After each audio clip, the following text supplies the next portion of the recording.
Welcome to the Mobile Workforce Podcast, where we sit down and have real conversations with business leaders that have been where you are. During these interviews, we'll dive into what it takes to improve systems and champion processes that maximize performance. Each week, our trailblazing guests share their experiences and understanding of the workforce to help inspire change, challenge our thinking, and share what it takes to successfully travel the road to profitability. Now here's our host, co-founder and chief evangelist of About Time and WorkMax, Mike Merrill. Hello and welcome to the Mobile Workforce Podcast. I'm your host, Mike Merrill, and today we are sitting down with Melissa Kastle. And Melissa is the office manager at Executive Elevator, a multi-generational construction company providing routine monthly service, repairs, and modernization to electric and hydraulic elevators. Pretty interesting specialty trade, of course. So today, Melissa and I are going to talk about the importance of getting data collected digitally and in a mobile environment, right? Also, how modern construction companies and teams can enjoy this type of technology, and also how these types of tools can help companies engage more with their employees as well as their clients and customers. So we also want to discuss the best practices for ensuring that this data that's collected is also shared and utilized and leveraged as effectively and efficiently as possible. So thanks for joining us today, Melissa. Excited for the conversation. Thank you for having me. I'm excited. Awesome. So let's talk about, just at the very top here, why do you feel like this type of data collection and these digital forms are so crucial for your day-to-day business? Well, in our business, we have a lot of data that has to be collected and taken from the field and brought back to our main office and then delivered to our customers.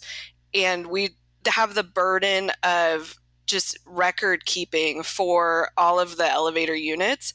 So forms in general are just, they're just really important to collect data.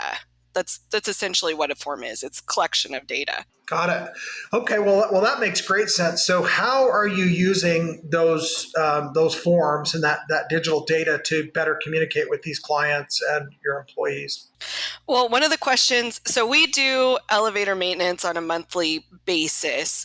So our tech goes out, services the elevator. It's like an oil change on your car, kind of, but we're not changing the oil of the elevator. But that's essentially what it is. They go, they clean, they make sure it's running well. And the customer often goes, well, what do I get for my money every month that I'm paying? And so every month, having that receipt that we can send to the customer to say, hey, this is what we do on a monthly basis. But if there's a repair or something goes wrong, or we're changing a battery or adding oil or something out of the scope of maintenance, then that's why you're getting charged for it, because it's not included in your maintenance. This is what you get for your monthly maintenance fee. This is what's extra, basically. Got it. So these tickets are validating the work that's being performed and then anything additional and extra that had to be done to make sure they're operating properly.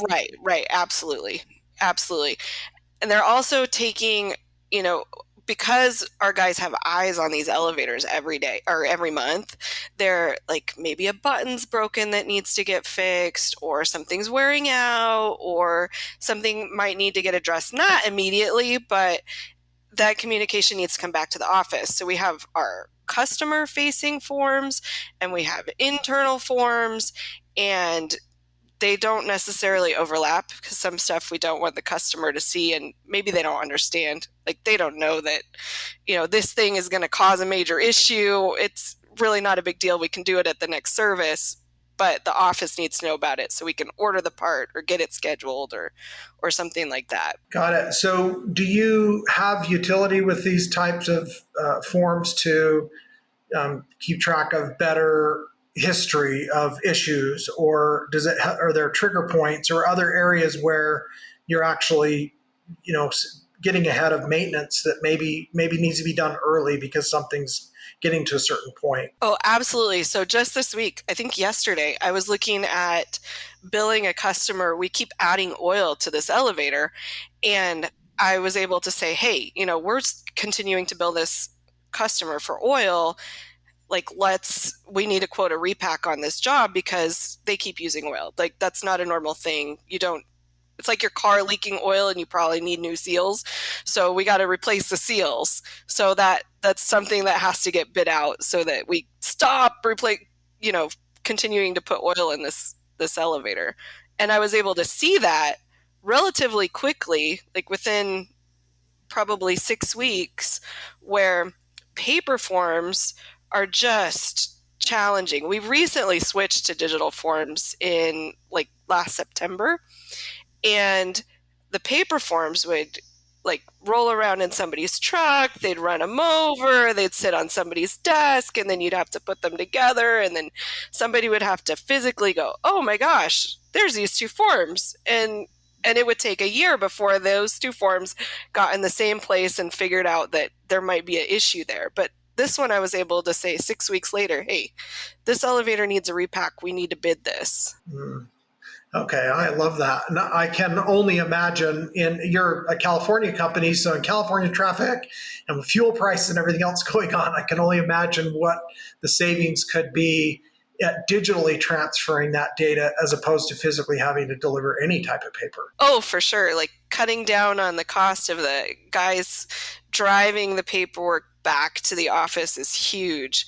And the loss, I cannot even quantify the amount of papers that come in chewed up, spilled coffee.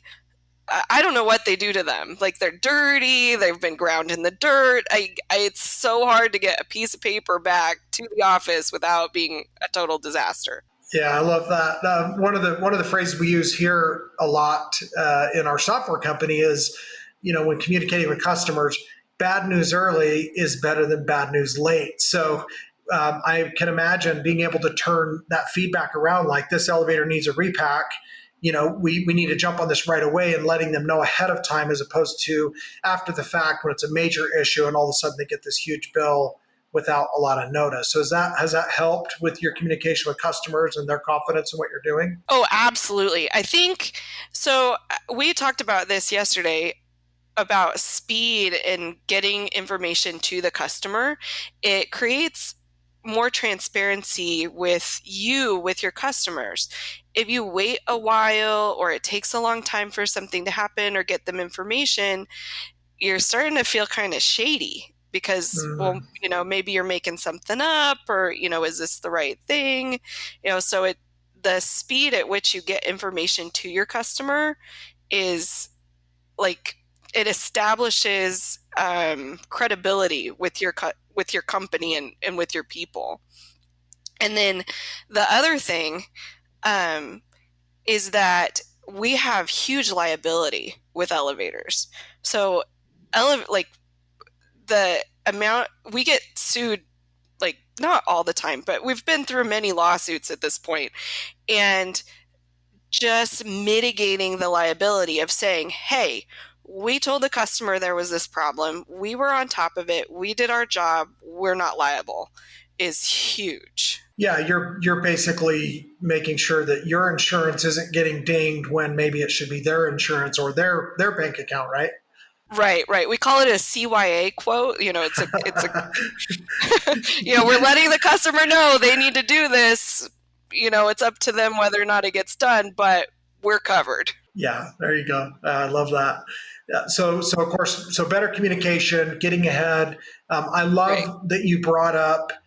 A lot of times you'll attach that ticket with the invoice so they can see what they're getting for their money, right? Mm-hmm. So every time we send out a repair invoice, we'll send out the ticket that the tech filled out on the job, and most of the time it's signed by the customer, which is awesome. And then they can see exactly what was done, how long the guy was there, what parts got replaced, the call out. So we have a 24/7 answering service that answers our repair line. And we get a transcript of what is going on with the elevator, what they called in for, basically. That also goes on the repair ticket. So they can see who called it in, who approved the overtime, what the PO number is, and all of that stuff on the ticket with the invoice. And then they can't say, oh, well, nobody called that in, or we didn't do that, or you just showed up on your own. We can say, no, this is who called, this is who approved the overtime. You need to pay your bill. Yeah, so you got real time, accurate documentation of the process, so you're really in a good Right, spot. right. Basically, for the most part, our customers are fantastic. We bill them, they pay, no problem. But you always get the ones that are like, well, isn't this covered? Well, no, this is why this isn't covered. And that goes into the maintenance receipts and tickets, which I think it's important to have like different forms for different things. But, and then you get the customer goes, well, I didn't want it on overtime. I didn't say that, you could come out today, that I needed it today.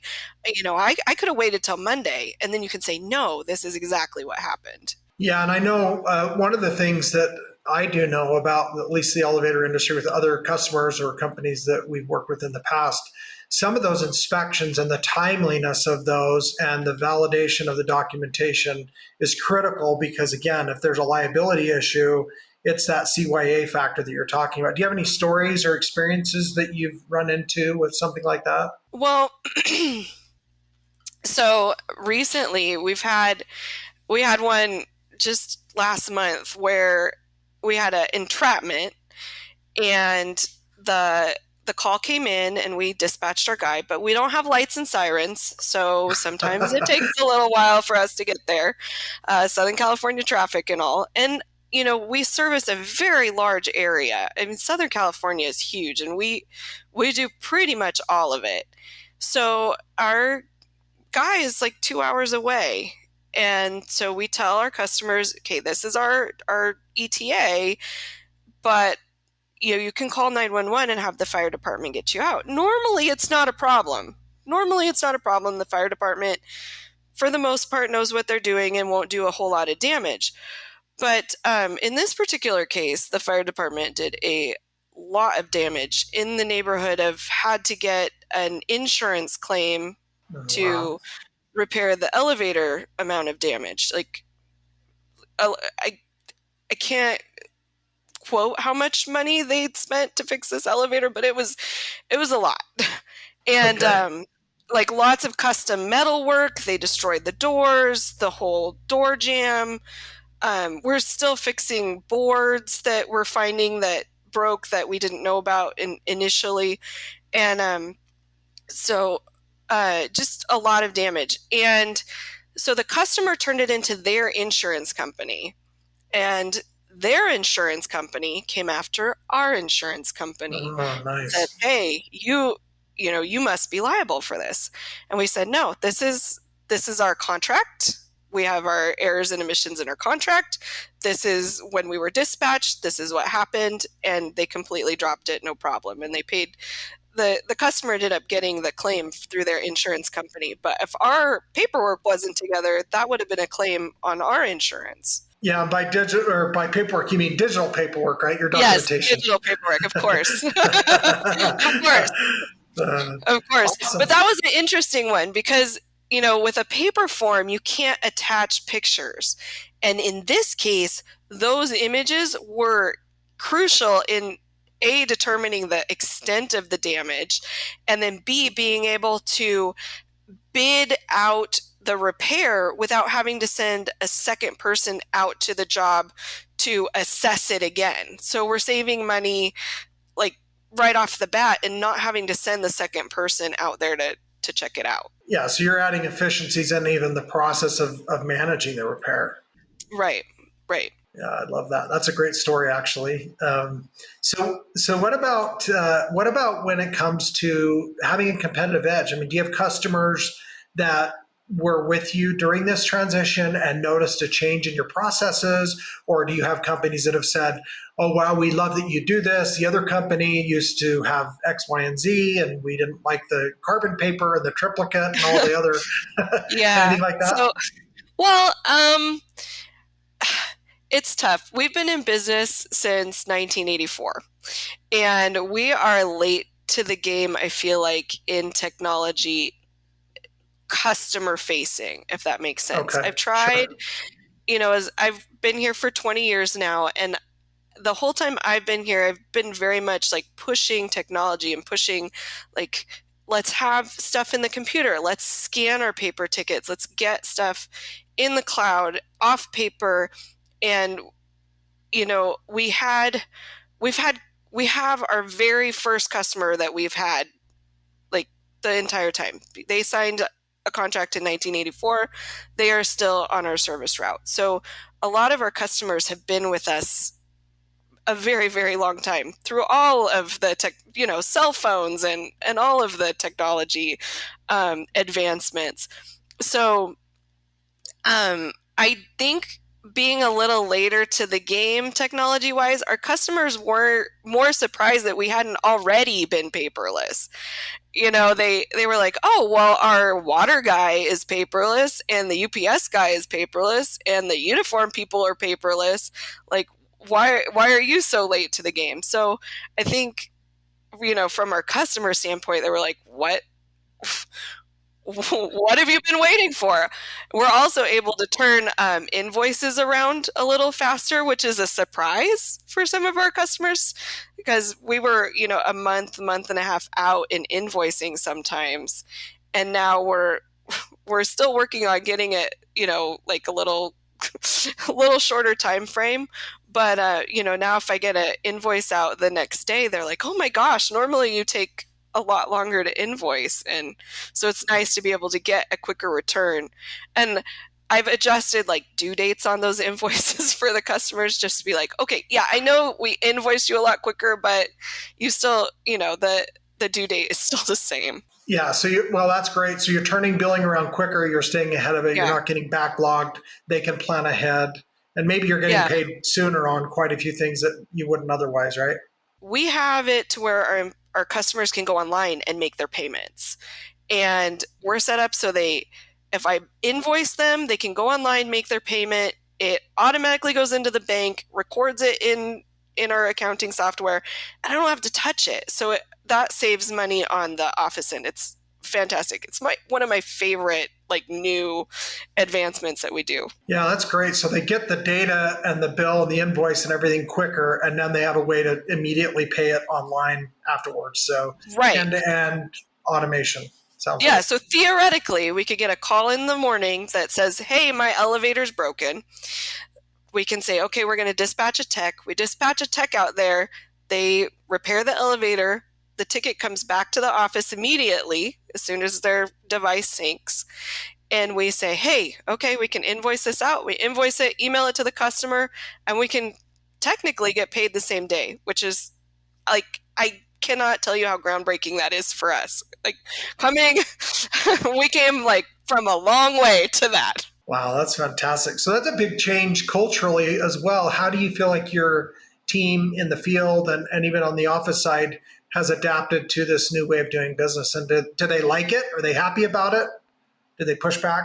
My grandparents started the company, and when my grandma passed away, we were able to implement a lot more of the technology, and she was less trusting of the computer and having stuff done automatically. And so it's hard and sad to say that she was kind of a roadblock to that, but we've been able to implement some stuff now that she's not here with us that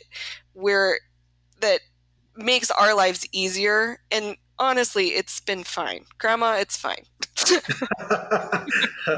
Yeah, I think that story is actually pretty common, right?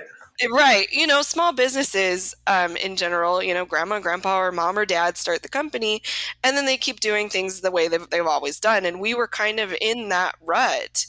And I'm third generation now here at Executive Elevator. I hope that we're around when my kids are old enough to do this.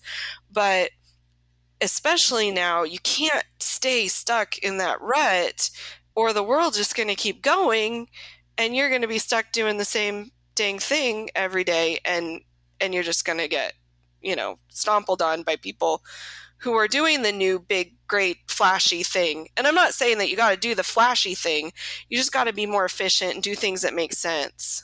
Yeah, that makes sense. So what about let's talk about safety. How do you feel like this type of technology has helped you be safer and get ahead of safety concerns and issues? Well, safety is huge in our industry. Elevators are dangerous. Our guys are working with high voltage electricity, moving parts, all kinds of things. And elevators themselves are generally a safe form of transportation, but if not properly maintained, they can be very dangerous. So I from, the employee training standpoint and keeping track of maintaining employee records, making them fill out forms. That's the one thing I love about digital forms is you can make them read what you're writing. It's not just a piece of paper that they're going to check, check, check, check, check. You can make them say, yes, I agree. Yes, I read this. Yes, I did this, and sign on it. So that's a big deal in not only record keeping for the safety of our elevators, but if they took a class online, if they did extra training, if we had a safety class, any of those things, they have to read what is written, check the box, say, yes, I understand, and then sign it. Yeah, and then as far as the Department of Labor or OSHA and other things, you have documentation and proof that these things happen now, right? It's all digital. It's all in one spot. I don't have to rummage through a file cabinet, file it. It doesn't get coffee spilled on it. Yeah, it's all already filed for me.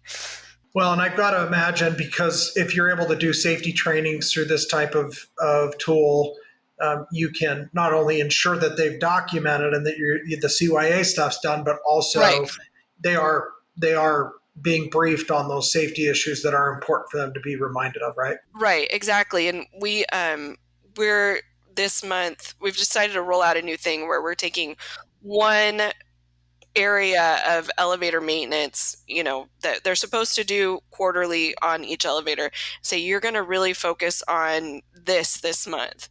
And so I'm able to just say, hey, okay, this is a safety issue that we've been noticing in our elevators. You need to check every elevator that you're on this month and make sure that this is okay. Yeah, that's awesome. So do you call them toolbox talks or JSAs or what do you call these forms that you're actually able to automate? We call them JHAs, job Oh, hazard okay. analysis.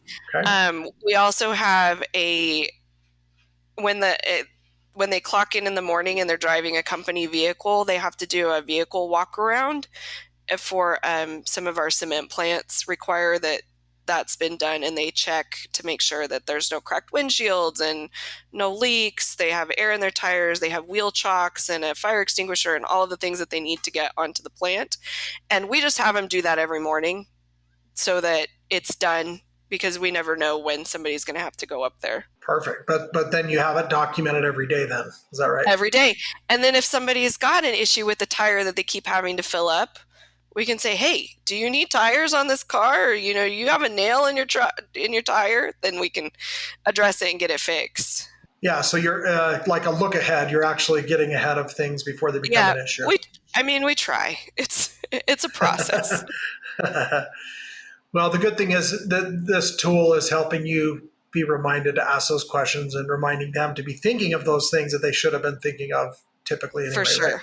For sure. Well, yes. Well, and that's the thing, because they'll call somebody, random person who happens to be in the office or their buddy in the field or somebody and say, hey, my truck needs tires. And then it just goes into this void. And they'll go, oh, 3 months later, they'll say, oh, I told so-and-so that my truck needed tires.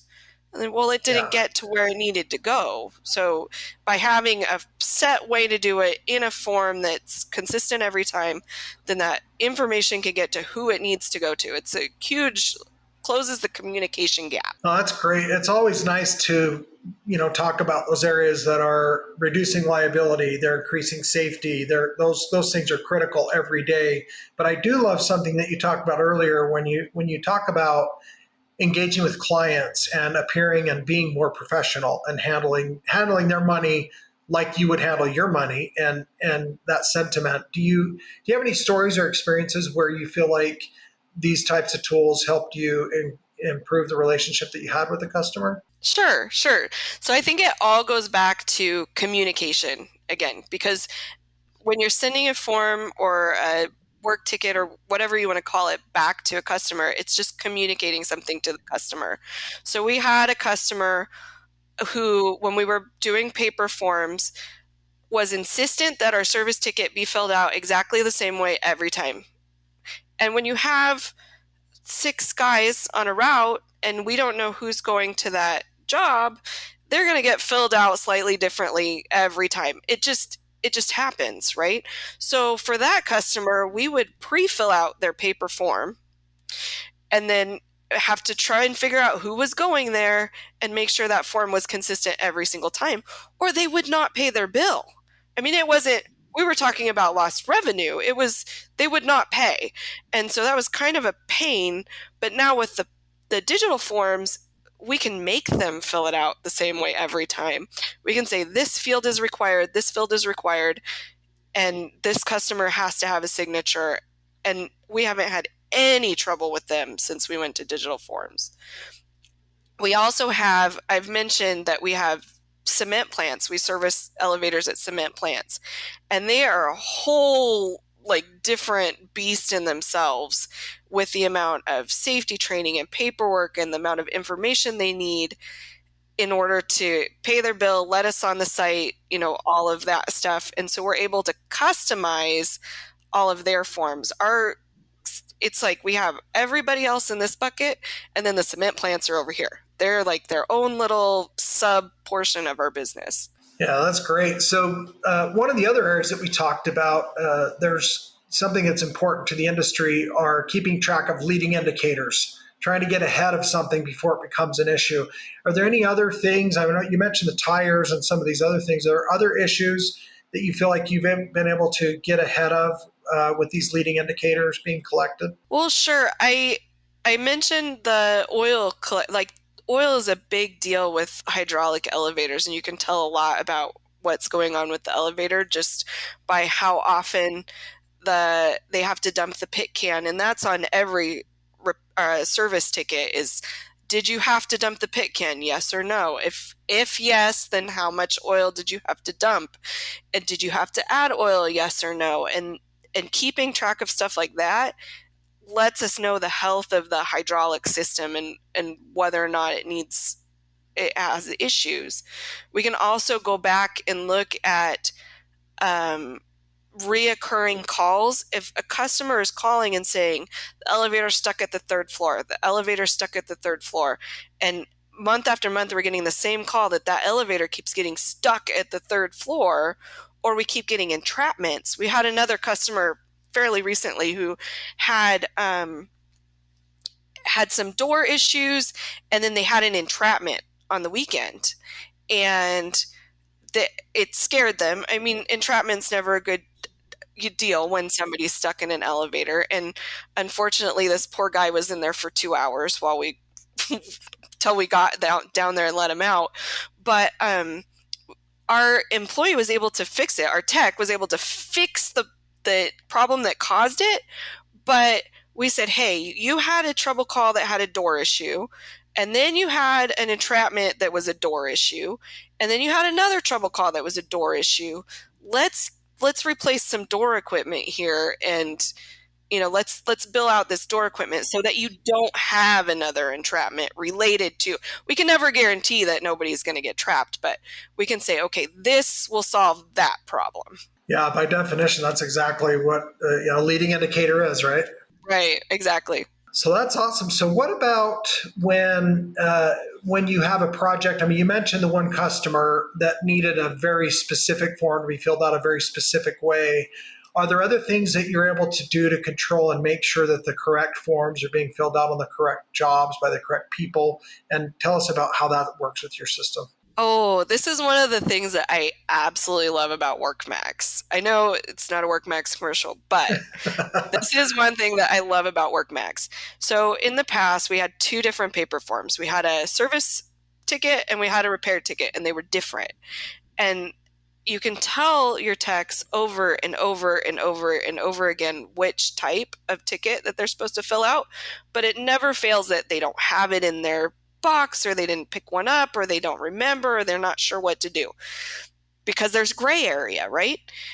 So with WorkMax, I can ask leading questions. That's one of the best things about WorkMax and their forms is you can ask leading questions that say, why are you on the site? Are you here for service or repair? They can go, oh, I'm here for a repair. I was sent here on a repair. So I can check that box. And it automatically brings up the questions that I need to answer. Who are you? How much time did you spend there? Who are you with? What was the customer report? Why are you out here? What did you do to fix the problem? Did you use any parts? Was it an entrapment? If no, then you can move on. If yes, we need to know, did you get them out? Did the fire department get them out? Collect phone numbers. What was the status of the elevator? All of these things that you can tell them to fill out on a paper form, but they're not going to do it. Sounds like They're you just have not. a digital Oprah Winfrey on every job Oh, site. I do. I have. Oh my guys, bless them.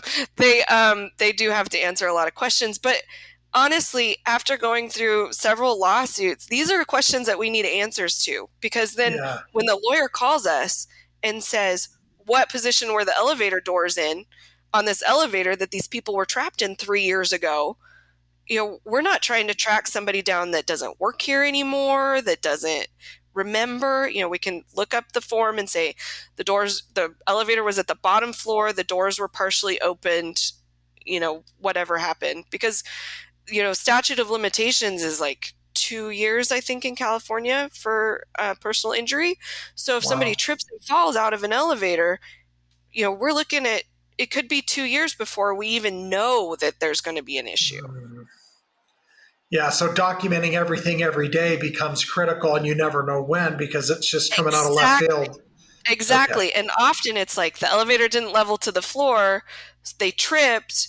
Well, when was the time it was serviced before that happened? And you have to be able to pull that paperwork or digital paperwork. Got it. That's awesome. Yeah, that sounds like a very dynamic workflow that you've been able to enjoy with these Oh, tools. yes. Oh, yes.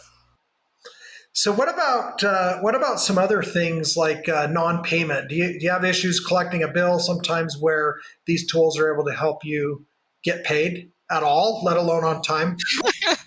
Payment is a fun thing in our industry because people tend to pay their bill when their elevator's broken, and we won't go fix it till they pay their bill. So, people ask about our collections, and that's generally the way it goes. We'll say, if you're not paying your bill, we're not going to fix it till you're current on your account.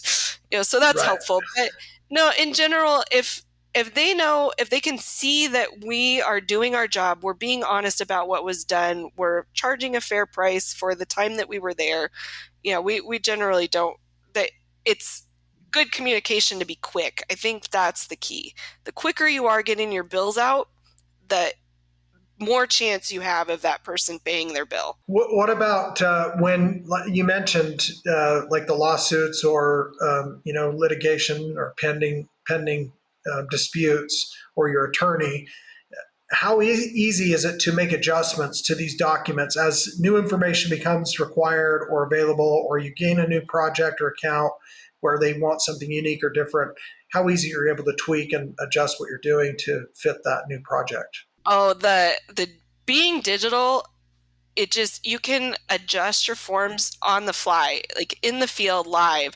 So if I notice a problem, like an employee's not filling out a form correctly, consistently, they're just not getting it, I can think, okay, hey, maybe I need to ask this question a little differently. I'll reword it and I'll send it out right away. In the beginning, when we first launched our digital forms, we were having trouble with the guys putting their names on the form. Like, I need you to put your name and who you were with. And they just weren't doing it because it was at the bottom of the form. So moved it to the top of the form. And then I got consistent every time. And I was able to do that, same day and get immediate results. Yeah, that's a great example. I love that.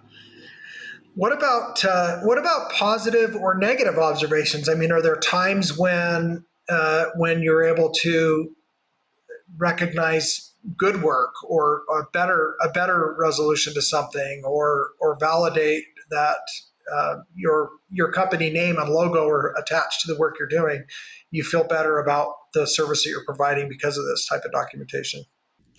Well, in talking to like customers that have had other elevator companies, they appreciate that we are so transparent and we let them know what we did. We have nothing to hide. We're doing our job. We're doing a good job. This is what we're doing. And the more transparent you are with your customers, I think, the better in general. And, if you have that communication is a good thing. Yeah, I think you guys are obviously leveraging this really well and doing a great job with it. Are there some metrics that are key that you're looking for or that you've gained from these tools, like timeliness of project completions, or reduction of service calls, or improved quality of the life expectancy of an elevator before something major needs to be done? I mean, anything like that you've been able to delve into just yet? No, I think we're still newer to digital forms. Like I said, we're barely at a year having launched. So we still are working out kinks and figuring it out. I think now going into year 2 will be like finally smooth sailing and kind of worked out some of the major issues that we've had. Okay. So are there things that have been surprising to you that you thought, oh wow, this is amazing and I didn't even expect this? Oh, I think I expected more pushback from some of our customers. And just because they were used to getting that yellow receipt off of our 2-part tickets for so long, Uh-huh. and for them to go, oh, what have you been doing? Like, of course we'll sign this tablet. Or because having older people managing the office, like my dad and my grandparents and stuff, and them saying, well, our customers aren't going to trust that. They're not going to trust the digital technology. Where I think I was even surprised that, hey, they're fine with it. We have gotten no pushback, none at all. Our customers like it. They like getting their receipts same day. They don't know what to do with a yellow piece of paper anymore. They don't want to file it. So that's been fantastic. That's great. Well, it sounds like it's been just a great improvement overall, and like you guys are really poised and ready to continue to enjoy and even improve on what you're already doing. So, congratulations on solving this Thank challenge you. that Yes. yeah, lots of It was companies still are struggling here. So you know so what? great It was work. a huge challenge for us. Huge challenge. Well, so this has been a fun conversation. What I guess before we get into more maybe the personal things and we wrap up, what's the thing that you hope that listeners will take away from our conversation today? I think the biggest thing that you need to think about when you're taking your forms digital, or even just creating any kind of form or paperwork in your office, is what is the purpose of it? What information are you trying to collect? Where is it going? I think you need a roadmap of that data before to help you plan what you're collecting. I think that's the biggest thing.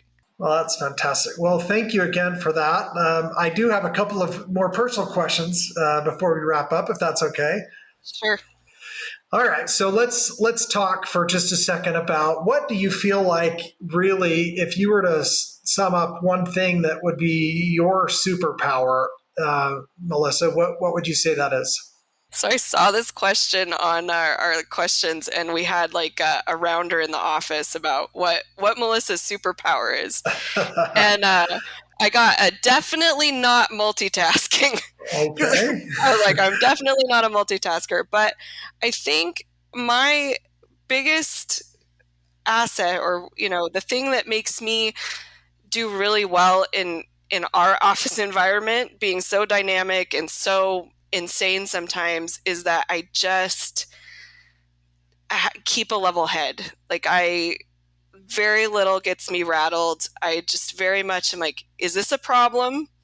Do I need to be upset about it? Isn't it an emergency? And if I can answer no to any of those questions, then it's just not an issue. We just move forward and fix the problem. It takes a lot to get me rattled. Oh, that's awesome. Well, that's a great skill. I think, especially running a business like yours that could be a little chaotic. So sure, it It's serves very you well. chaotic, especially with family. I think the dynamic of the family business, I could talk for years on that. Well, maybe we'll have to have you back on and let you talk for a little while about it. So also, I did notice when I was looking up your LinkedIn profile that you have a passion for photography. So, what is it about photography that you love so much and has you excited about it? Oh, I do. I don't do it as much as I want to anymore.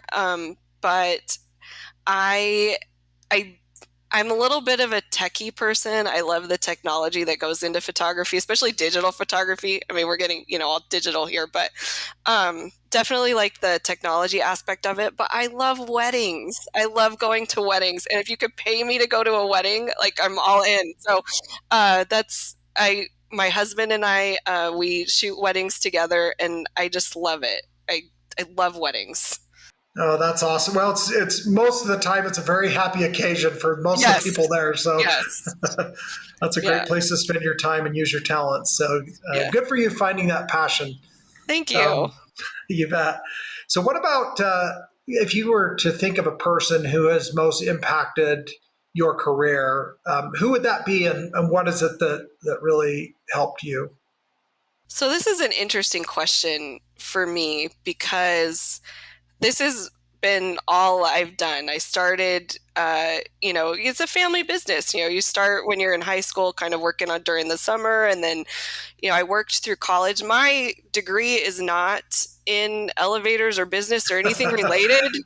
I was going to be an ag teacher at the high school Wow, level. My degree's in ag education, so I think like maybe that helps, deal with the management of people, the classroom type management. I don't sure, know, sure. but as far as who has impacted me, I think my dad sat me down at one point and said, "If you don't want to be stuck here." Like you need to go do something else because that's the nature of the family business, right? You keep working. And when I graduated from college, I said, I don't want to be stuck anywhere else.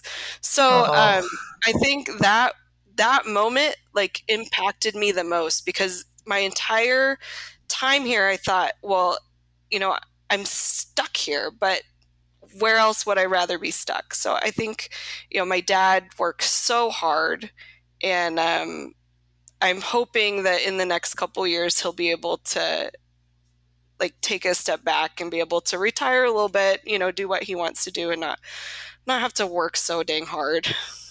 that's awesome. Well, what a testament to your father, and what a great tribute to him as well. That's cool that he was trying to help his daughter avoid an entrapment at an elevator company. Right, I know. That's funny. Sorry, I'm a little goofy once in a while, but No, I like that. I like that. I'm gonna have to. He'll listen to this and be like, "Oh my god, yeah, you're right. That's funny." all right. So, very last question. What is one tool or process that you really couldn't live without in your professional life? What's the thing that you just count on? Oh man, internet. When the internet goes down at the office, like nothing gets done. It sounds like so vague, but we use and utilize a lot of tools, and I think they work the best together. I think if one goes down, everything kind of goes down. And I think that's a good thing. You got to kind of make a cohesive group of software or tools that make sense to you. But if any of them go down, we have an issue. Oh, I love that. Well, that's a great pitch for cloud-based computing, right? You're enjoying the technology that's available to give immediacy and real-time feedback and benefits, right? Oh yeah, no, cloud is awesome. Being a busy person and a mom who's like got to do all the kid stuff, and I shoot 11 o'clock last night. We had I needed to get somebody a WorkMax code because they were up at a cement plant and needed to fill out their ticket. So, I was able to do that in bed at 11 o'clock at night without having to drive to the office. It was awesome. Well, that's good to know, and sorry to disturb your sleep. But that's the nature of the beast here. It doesn't end. People get in elevators all the time. Love it. Well, this has been a really, really fun conversation. And Melissa, I've really enjoyed getting to know you more and having you on as a customer, and as well as hearing your story and the exciting and unique and kind of very interesting business of the elevator industry. Yes. It has its ups and downs. Okay. Now you finish with the dad joke. All right. Well, thanks again, and we'll keep in touch and look forward to continuing forward and working with you again in the future. Great. Thank you. Thank you for joining us today on the Mobile Workforce Podcast, sponsored by About Time Technologies and WorkMax. If you liked the conversation we had today, or were able to learn anything new or helpful, please make sure to follow us on our WorkMax page on LinkedIn and on Instagram at WorkMax_. And subscribe to the show on iTunes or your preferred podcast platform so you will never miss another insightful episode. Also, if you enjoyed the podcast, please leave us a 5-star rating and review and share the show with your friends and colleagues. Your support means the world to us and will allow us to continue providing impactful information with others looking to improve their results in their business and, in turn, their life.